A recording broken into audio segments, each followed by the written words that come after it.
या देवी सर्वभूतेषु शक्तिरूपेण संस्थिता नमस्तस्यै नमस्तस्यै नमस्तस्यै नमो नमः।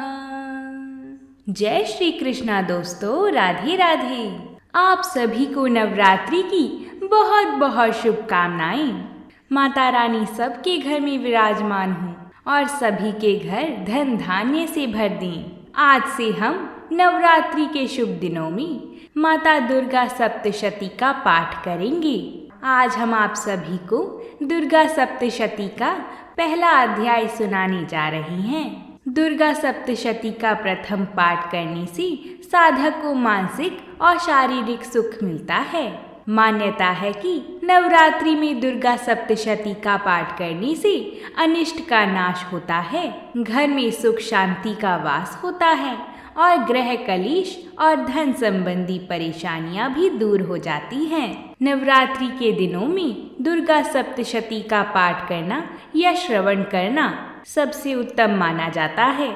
दुर्गा सप्तशती के अलग अलग अध्यायों का अपना अपना महत्व है, जिनका यदि भक्ति भाव से पाठ किया जाए तो फल बड़ी जल्दी मिलता है। तो आइए अब हम प्रथम अध्याय को प्रारंभ करते हैं। उससे पहले वीडियो को लाइक जरूर करें और कमेंट बॉक्स में जय माता दी जरूर लिखें। माता की कृपा हम सभी पर बनी रहे। जयकारा शेरा वाली दा, बोल साचे दरबार की जय। मार्कंडेय जी बोले, सूर्य के पुत्र सावर्णी जो 8वें मनु कहे जाते हैं, उनकी उत्पत्ति की कथा विस्तार पूर्वक कहता हूँ, सुनो। सूर्य कुमार महाभाग सवर्णी भगवती महामाया के अनुग्रह से जिस प्रकार मनवंतर के स्वामी हुए, वही प्रसंग सुनाता हूँ। पूर्व काल की बात है। सुरथ नाम के एक राजा थे जो चैत्र वंश में उत्पन्न हुए थे। उनका समस्त भूमंडल पर अधिकार था। वे प्रजा का अपने पुत्रों की भांति ही धर्म पूर्वक पालन करते थे। फिर भी उस समय कोला विध्वंसीय क्षत्रिय उनके शत्रु हो गए। राजा सुरथ की दंड नीति बड़ी प्रबल थी। उनका शत्रुओं के साथ संग्राम हुआ। यद्यपि कोला विध्वंसी संख्या में कम थे, तो भी राजा सुरथ युद्ध में उनसे परास्त हो गए। तब वे युद्ध भूमि से अपने नगर को लौट आई और केवल अपने देश के राजा होकर रहने लगे। समूची पृथ्वी से अब उनका अधिकार जाता रहा, किंतु वहां भी उन प्रबल शत्रुओं ने महाभाग राजा सुरथ पर आक्रमण कर दिया। राजा का बल क्षीण हो चला था, इसलिए उनके दुष्ट एवं दुरात्मा मंत्रियों ने वहां उनकी राजधानी में भी राजकीय सेना और खजाने को वहां से हथिया लिया। सुरथ का प्रभुत्व नष्ट हो चुका था, इसलिए वह शिकार खेलने के बहाने घोड़े पर सवार हो वहां से अकेले ही एक घने जंगल में चले गए। वहां उन्होंने मेधा मुनि का आश्रम देखा, जहाँ कितने ही हिंसा वृत्ति छोड़कर परम शांत भाव से रह रहे थे। मुनि के बहुत से शिष्य उस वन की शोभा बढ़ा रहे थे। वहां जाने पर मुनि ने उनका सत्कार किया। उन मुनि श्रेष्ठ के आश्रम में राजा सुरथ इधर उधर विचरते हुए कुछ काल तक वहां रहे। फिर ममता से आकृष्ट चित्त होकर उस आश्रम में इस प्रकार चिंता करने लगे कि पूर्व काल में मेरे पूर्वजों ने जिसका पालन किया था, वही नगर आज मुझसे रहित है। पता नहीं मेरे दुराचारी मंत्रीगण उसकी धर्म पूर्वक रक्षा करते हैं या नहीं। जो सदा मद की वर्षा करने वाला और शूरवीर था, वह मेरा प्रधान हाथी अब शत्रुओं के अधीन होकर ना जाने किन भोगों को भोगता होगा। जो लोग मेरी कृपा धन और भोजन पाने से सदा मेरे पीछे पीछे चलते थे, वे निश्चय ही अब दूसरे राजाओं का अनुसरण करते होंगे। राजा सुरथ को धन की चिंता थी। उन अपव्ययी लोगों के द्वारा खर्च होते रहने के कारण अत्यंत कष्ट से जमा किया हुआ मेरा वह खजाना भी खाली हो जाएगा। ये तथा और भी कई बातें राजा सुरथ निरंतर सोचते रहते थे। एक दिन उन्होंने वहां मेधा मुनि के आश्रम के निकट एक वैश्य को देखा और उससे पूछा, भाई तुम कौन हो?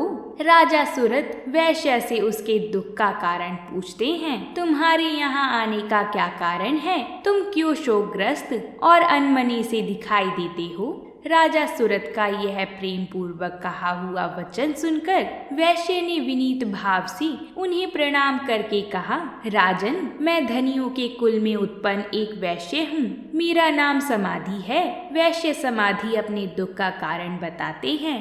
मेरे दुष्ट स्त्री और पुत्र ने धन के लोभ से मुझे घर से बाहर निकाल दिया है। मैं इस समय धन, स्त्री और पुत्र से वंचित हूँ। मेरे विश्वसनीय बंधुओं ने मेरा ही धन लेकर मुझे दूर कर दिया है। इसलिए दुखी होकर मैं वन में चला आया हूँ। यहाँ रहकर मैं इस बात को नहीं जानता कि मेरे पुत्रों का, स्त्री का और सब जनों का कुशल है या नहीं। इस समय घर में वह कुशल से रहते हैं अथवा उन्हें कोई कष्ट है? वह मेरे पुत्र कैसे हैं? क्या वह सदाचारी हैं अथवा दुराचारी हो गए हैं? वैश्य को लोभी रिश्तेदारों की चिंता करते देख राजा को अचंभा हुआ।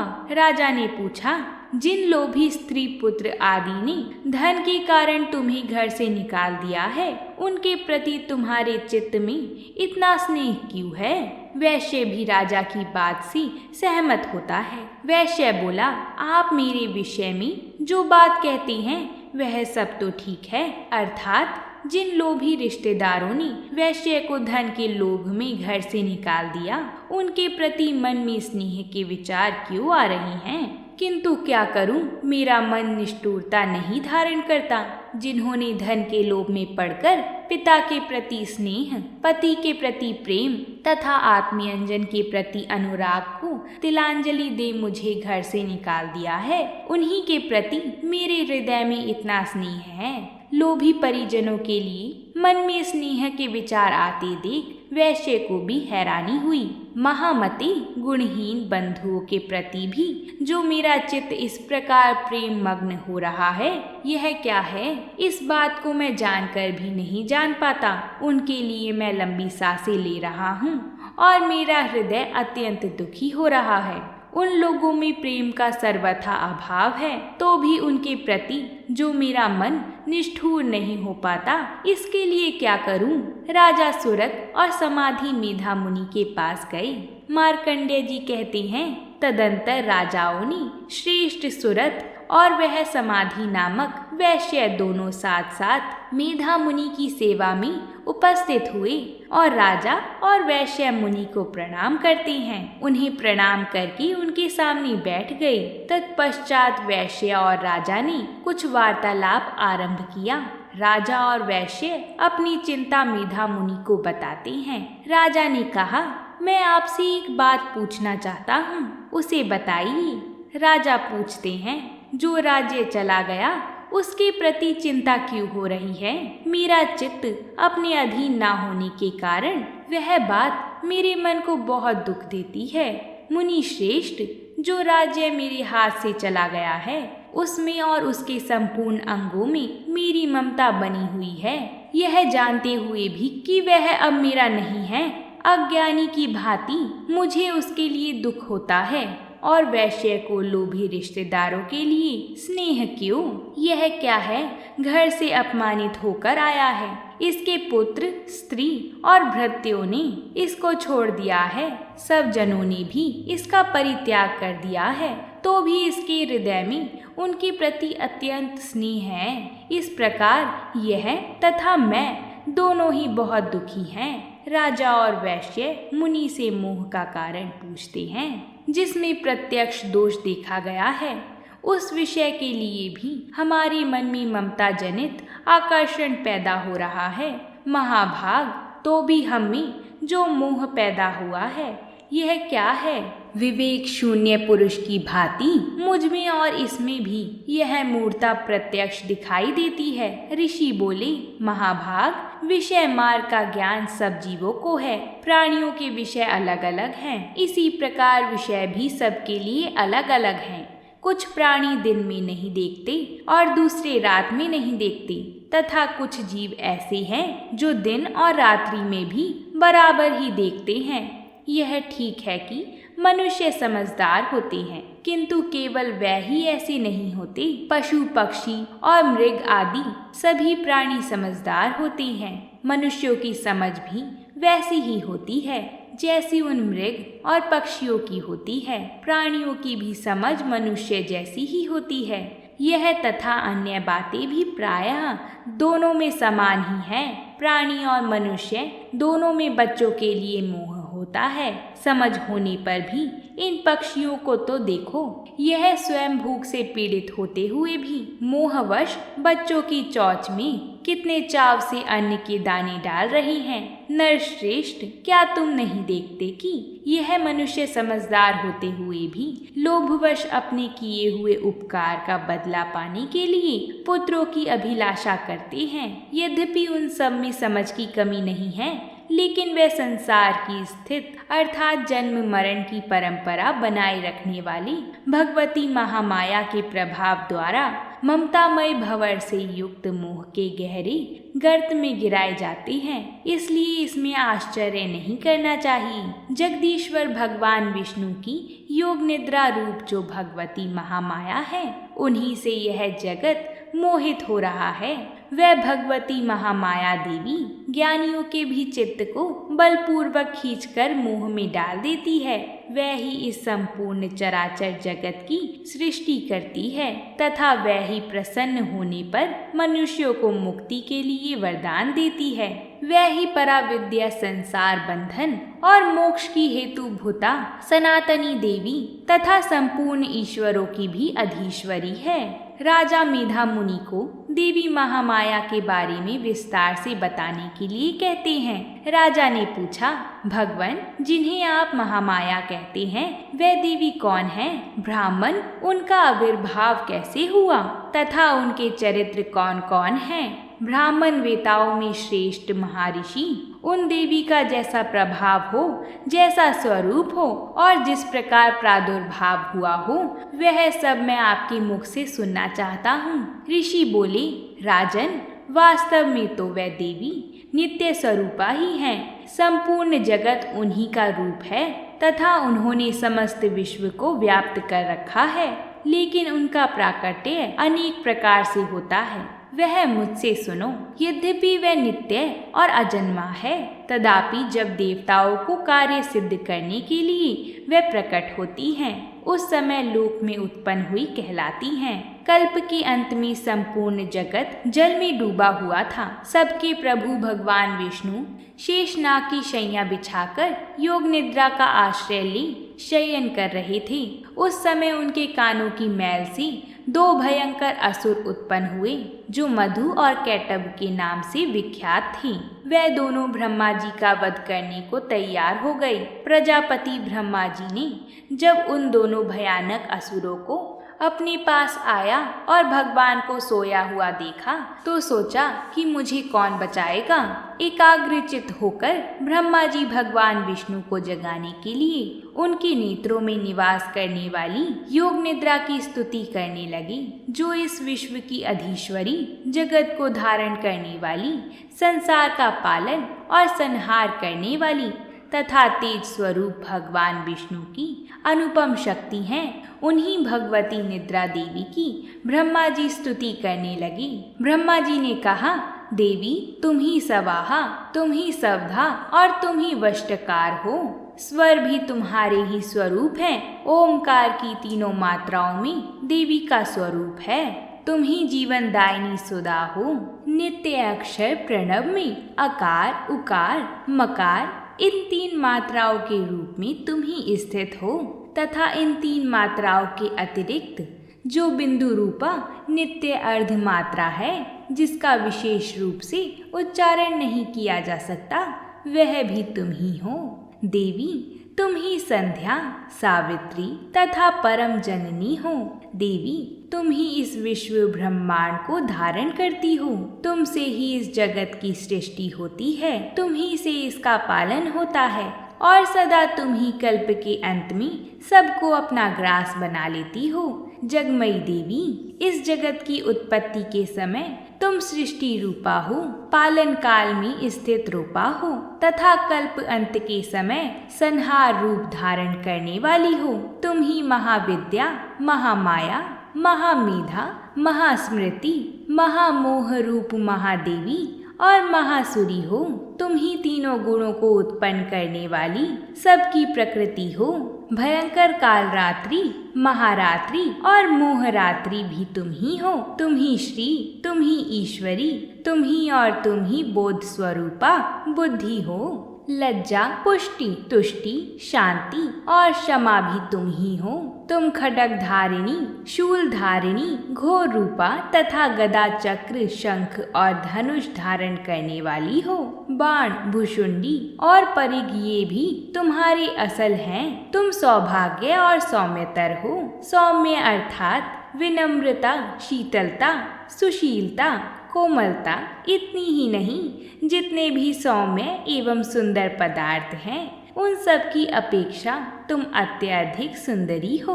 पर और अपर सबसे परे रहने वाली परमेश्वरी तुम ही हो। सर्व स्वरूपे देवी, कहीं भी सत असत रूप जो कुछ वस्तुएं हैं और उन सब की जो शक्ति है यह तुम ही हो। ऐसी अवस्था में तुम्हारी स्तुति क्या हो सकती है? जो इस जगत की सृष्टि, पालन और संहार करते हैं उन भगवान को भी जब तुमने निद्रा के अधीन कर दिया है तो तुम्हारी स्तुति करने में यहाँ कौन समर्थ हो सकता है?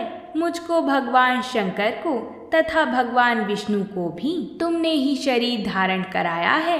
अंततः तुम्हारी स्तुति करने की शक्ति किसमें है? देवी, तुम तो अपने इन उदार प्रभावों से ही प्रशंसित हो। ये जो दोनों असुर मधु और कैटभ हैं इनको मोह में डाल दो और जगदीश्वर भगवान विष्णु को शीघ्र ही जगा दो। साथ ही इनके भीतर इन दोनों असुरों को मधु और कैटभ को मार डालने की बुद्धि उत्पन्न कर दो।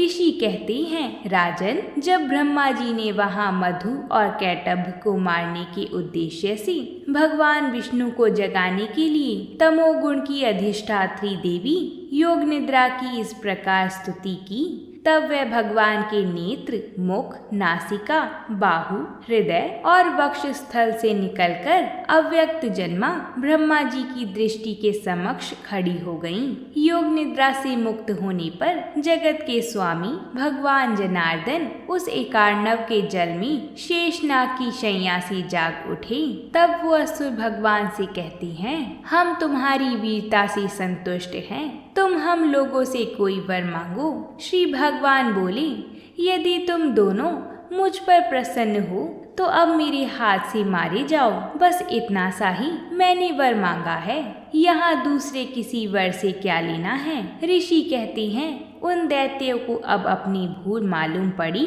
उन्होंने देखा कि सब जगह पानी ही पानी है और कहीं भी सूखा स्थल नहीं दिखाई दे रहा है। कल्प प्रलय के अंत में संपूर्ण जगत जल में डूबा हुआ था। फिर उन्होंने उन दोनों असुरों को देखा। वह दुरात्मा मधु और कैटभ अत्यंत बलवान तथा पराक्रमी थे और क्रोध से आंखें लाल किए ब्रह्मा जी को खा जाने के लिए उद्योग कर रहे थे तथा भगवान श्री हरि ने उठकर उन दोनों के साथ 5000 वर्ष तक केवल बाहु युद्ध किया। वह दोनों भी अत्यंत बल के कारण उन्मत्त हो रहे थे।